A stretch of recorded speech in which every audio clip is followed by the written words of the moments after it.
Hi everyone, Angus Campbell here.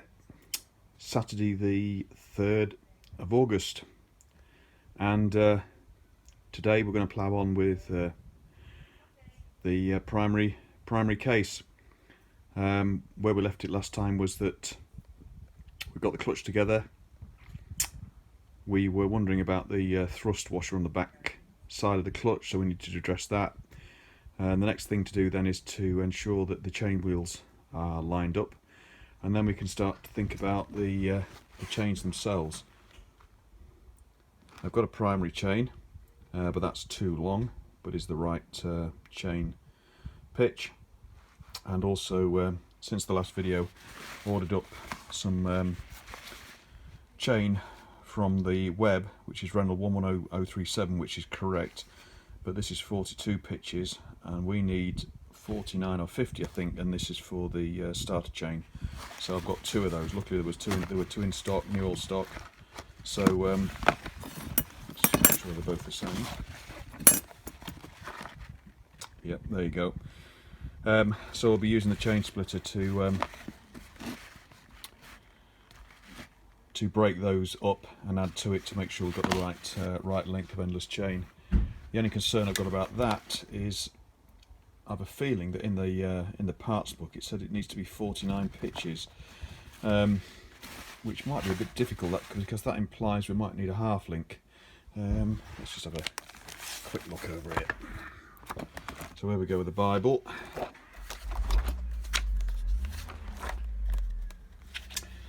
Straight to the right page. That's the primary chain.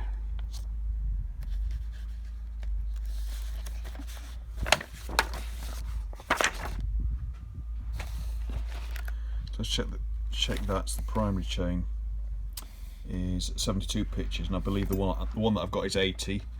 So we can cut that down. Okay, an even number, so that's good.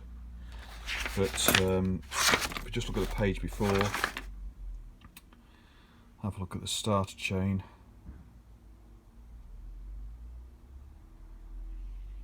Oh, there's the number there. So it's number 9.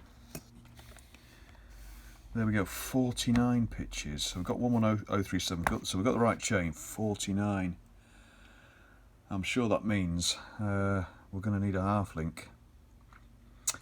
So we might have to make it up to 50 and see, how taut that is on the chain wheels, the starter chain wheel and the Sprag clutch chain wheel here. So anyway, let me get you set up on the sand, and we'll first of all we'll check the alignment, and then we'll start breaking up some chains.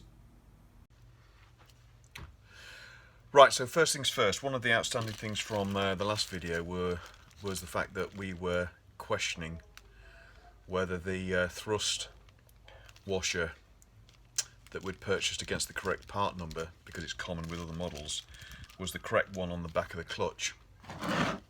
Let's just take the clutch off. You can see the thrust washer in question seems to be a little large, even though it's the correct part number. In purchasing another one, it's exactly the same size. So we're using the right part number and we're being sent the right part, so we've got a spare. I'm just concerned that it's a little large, however it will work, and in doing some spin testing on this, it seems to remain pretty central even though there's a bit of slop in it. So as they're both the same, we'll live with it for now and see how we get on, and do a bit more investigation when we can. So what we're going to do for the alignment is on the crank sprocket here. This sprocket obviously has got the Sprag clutch attached and the starter gears, etc., which makes it a bit awkward to get anything in there to check alignment. So the easiest thing with that is to take all that off, and I'll grab a a crank sprocket that hasn't got the sprag clutch on. I've got one or two of those, so give me a sec and I'll bring you back.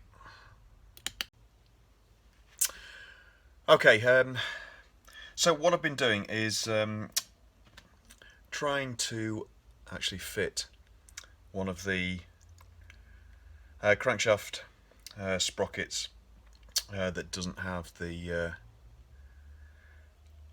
sprag clutch fitted to it, to give us a bit more room, but I couldn't get it to fit without doing a bit of work to either this or the crankshaft splines. It was too tight and I didn't really want to really press it on or really tap it home, because then it's going to be difficult to remove, and I didn't want to upset the splines on the crankshaft already, because I know that those have already been set up to mate with the sprocket that's been set up with the sprag clutch, etc. So what I've done instead is I've put the sprocket we intend to use with the sprag clutch, etc. back on, and I've set up a wire line so we could test the alignment with a very taut locking wire line. And what I found was that there was a shim fitted behind the crankshaft sprocket, but that wasn't required because that was pulling the sprocket too far out. So when I tightened the wire, tightened the wire so it was taut up against the clutch basket, you could see that it wasn't quite in alignment. So I've taken that shim out and it's now fitting much better. We're going to be okay with no shims behind this, so it needs to be flush with the main bearing on the drive side here, and that seems to line up well. I know you won't be able to see this very well from your position, but if I get the wire very, very taut and flush with the basket, we can see that it aligns with the length of the basket that it's able to touch against, much better than it was anyway with the shim behind the crankshaft sprocket. So I'm happy enough with that, so we'll go with that. And the next thing then is we'll start sorting the chains out.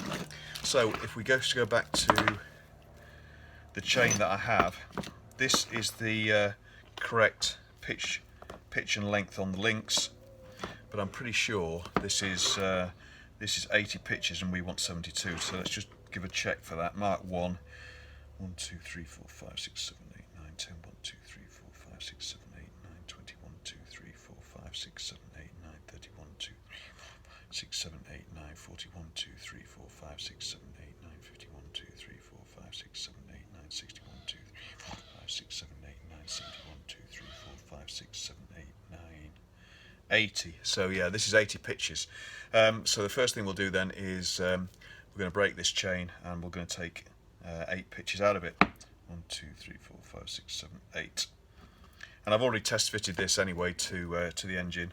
I don't know what this is off, but it's obviously not off this engine, but the good thing is that it's more than we need, and it's an even number that we need as well. So it's a fairly straightforward job to tap 2 links out of this and then to reseat one of the links. So once I've done that, I'll bring you back. Okay, so first the starter chain, because that'll be easier because it's single row, and what I'm going to do is just break the endless chains first. So I've already pressed one of the pins out of the chain with chain link extractor, so we'll need to do the same with the other one.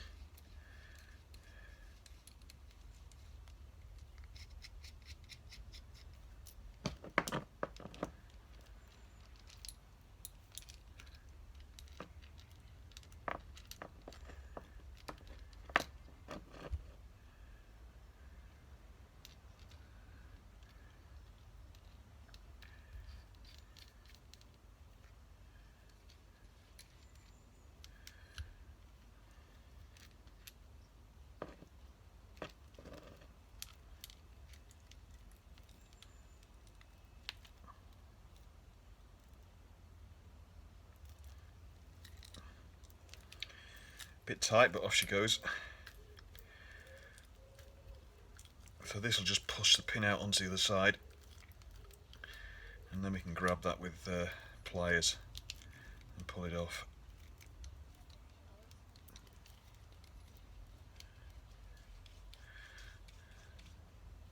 Okay.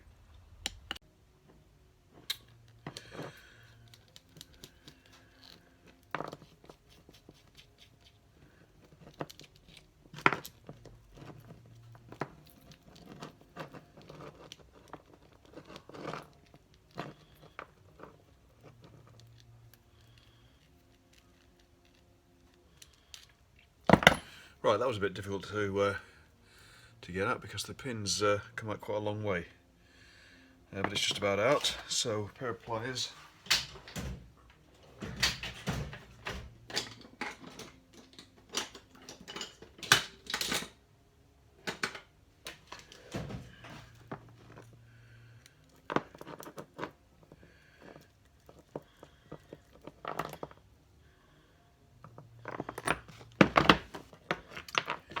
There we go, that's what that one's split.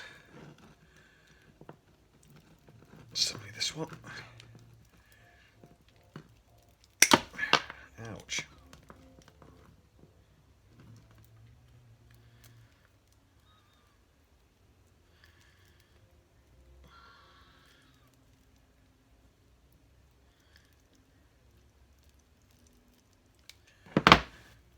One's not quite out, I don't think. Oh, not much to go.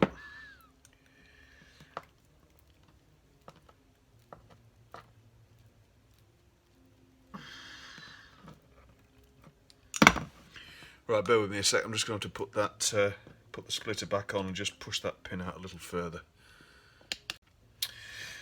Okay, that's both of those chains split. So just to go back to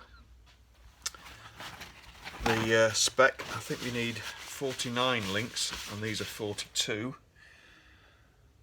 1, 2, 3, 4, 5, 6, 7, 8, 9. 1, 2, 3, 4, 5, 6, 7, 8, 9. 21, 2, 3, 4, 5, 8, 9, 31, 2, 3, 4, 5, 6, 7, 8, 9, 41, 2, 3, 4. That's not right. Let's just check the book.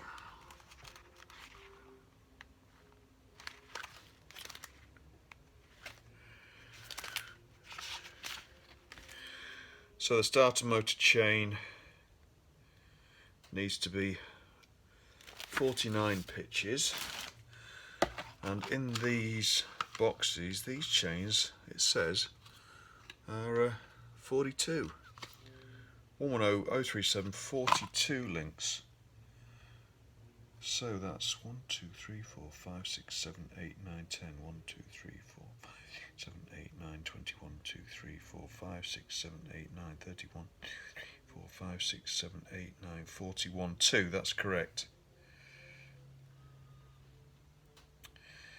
So we've got to take 7 off.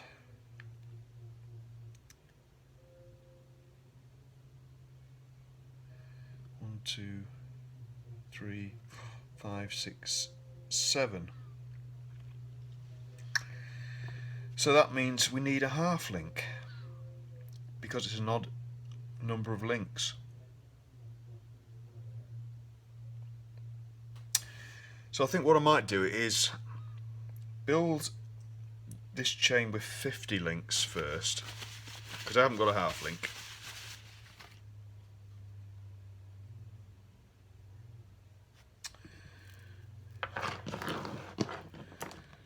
And see what that's like when we fit it onto the run.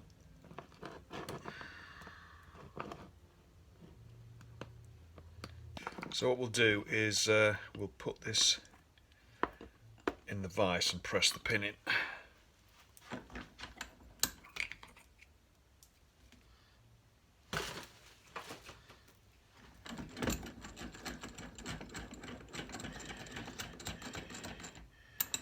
Poor old vice is just out of shot, so apologies for that.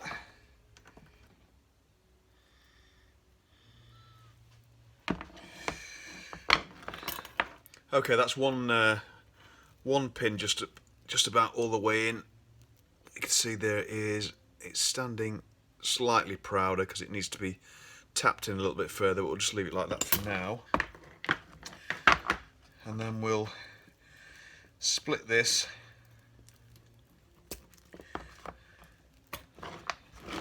so it's 50 links.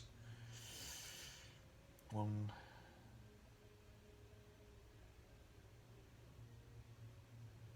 2, 3, 4, 5, 6, 7, 8, 9, 10. 1, 2, 3, 4, 5, 6, 7, 8, 9, 20, 1, 2, 3, 4, 9, 30, 1, 2, 3, 4, 5, 6, 7, 8, 9, 40, 1, 2, 3, 4, 5, 6, 7, 8, 9, 50.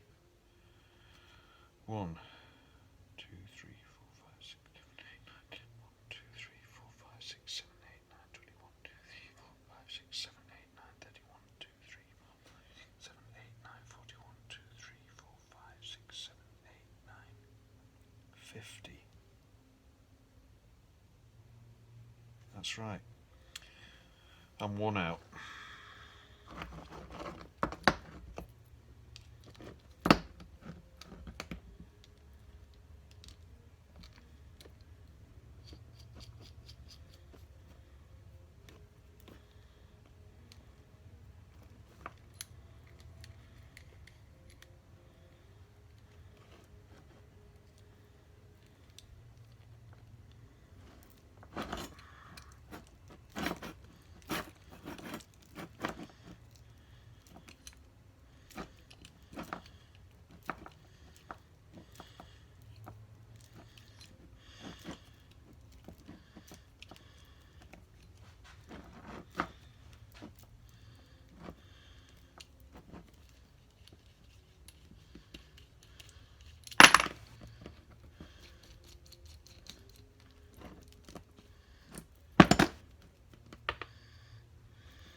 Right, there we go. Now we just press that in.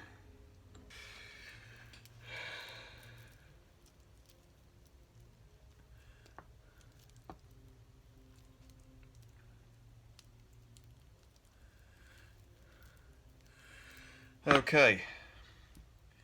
1, 2, 3, 4, 5, 6, 7, 8, 9, 10. 1, 2, 3, 4, 5, 6, 7, 8, 9, 1, 2, 3, 4, 5, 6, 7, 8, 9, 30. 1, 2, 3, 4, 5, 6, 7, 8, 9, 40. 1, 2, 3, 4, 6, 7, 8, 9, 50.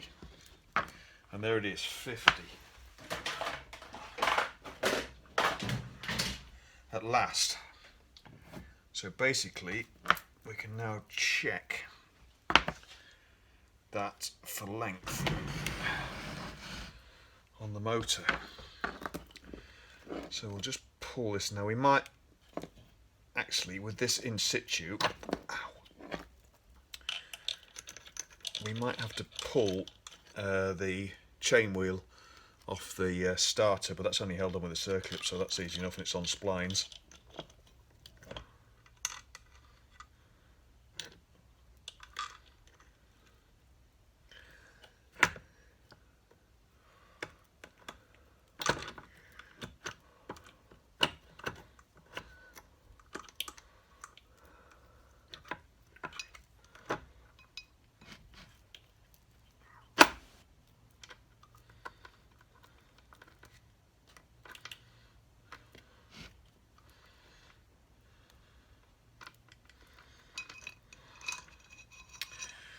Right, so let's get the circlip pliers and we'll get this off. I think it's going to be a bit slack, but not too bad. Circuit pliers. So, external, there we go.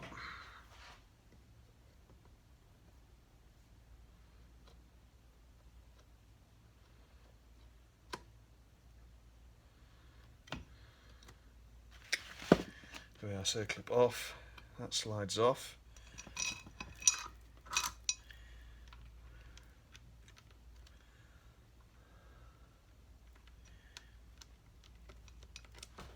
chain wheel in this end. Yeah, it's too slack.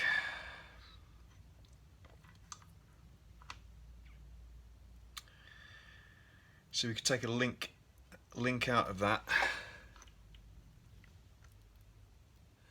which would bring it to there. See if I can show it from the other side. Bring it to there, effectively, which is much tauter. We can't take 2 links out of it because it'd be too tight. So we need a half link for that. But anyway, we're getting there. I'm just going to put that cert clip back on for now so we don't lose it. Like so. But you can see that's too slack, and the chain is catching on one of the studs for the stator. So we need to take 2 links out and replace it with a half link. But getting a half link for this is going to be interesting. I did look up what size chain this is, and it's something like 3/8 5/30 seconds, I think.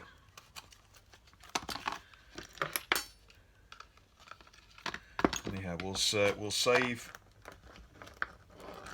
the spurs with the pins.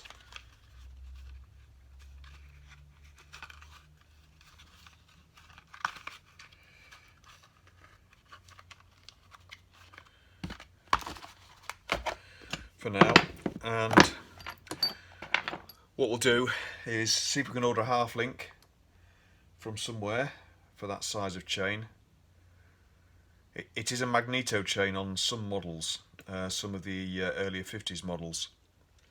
Norton, I believe, might be one of them. So we'll check that out. But also what we need to do is, as I said the other day, we've got to shorten the primary chain, because this is the correct chain, but again this is too long, so I can't use a standard single row splitter for that. I need to get one of the more sort of traditional chain splitters.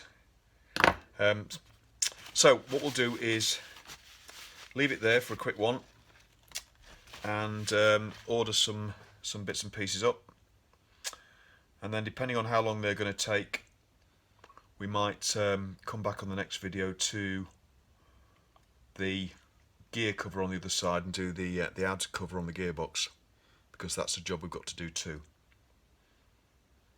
Right, okay, we'll leave it there, just having a ponder about that, but yep, we'll leave it there. That's all I can do at the moment. Thanks very much for watching. That's been a bit of a bits and pieces one, but I never like dealing with chain too much. It's always a bit of a fiddly job, and as you can tell, even when I go over it several times counting links up, I still get it slightly wrong. But anyway, we've got there in the end. We know it's the right chain. We've just got to get this half link and we'll get that sorted. We know we've got to do with the primary chain. So, making slow progress, but getting there. Thanks very much for watching, everybody. See you in the next one. Cheers for now. Bye-bye.